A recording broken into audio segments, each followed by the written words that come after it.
housemates? Agad-agad, nandito na muli ako dahil nasa akin ang resulta ng botohan ng 2 gabi na hinihintay ninyo.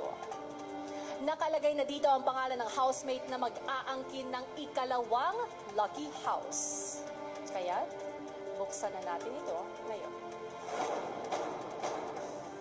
Sino kaya ang pinili ng taong bayan na bigyan ng bagong bahay?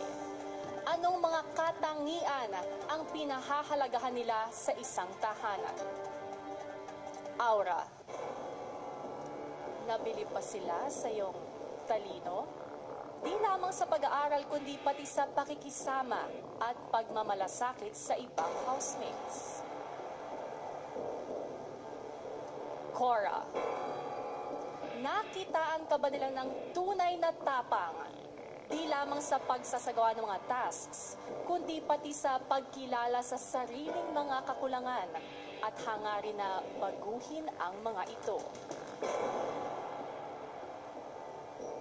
Jerome, hinangaan ba nila ang pagtayo mo sa sarili mong paa, di lamang para makaahon sa kahirapan, kundi pati para malampasan ang panghuhusga ng lipunan? Sa inyong tatlo, isa ang magmamay-ari ng ikalawang lucky house. So, ang dalawa ang hindi binoto ng sambayanan. Housemates, ang pangalan na aking babanggitin ang piniling iligtas ng taong bayan. Congratulations, because you own the second lucky house.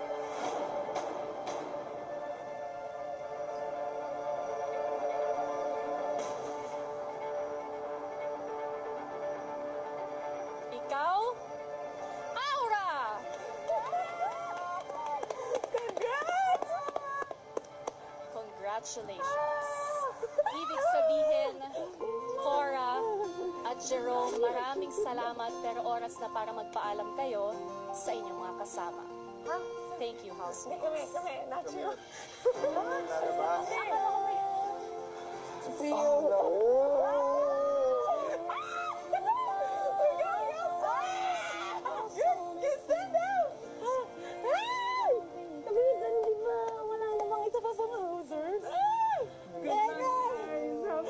I'm a concubine.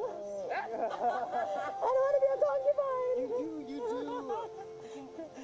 Yeah, a single mother. I think we have to go.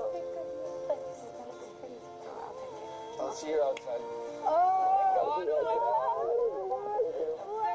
say hi to the team. Oh, good luck. I'll see you outside.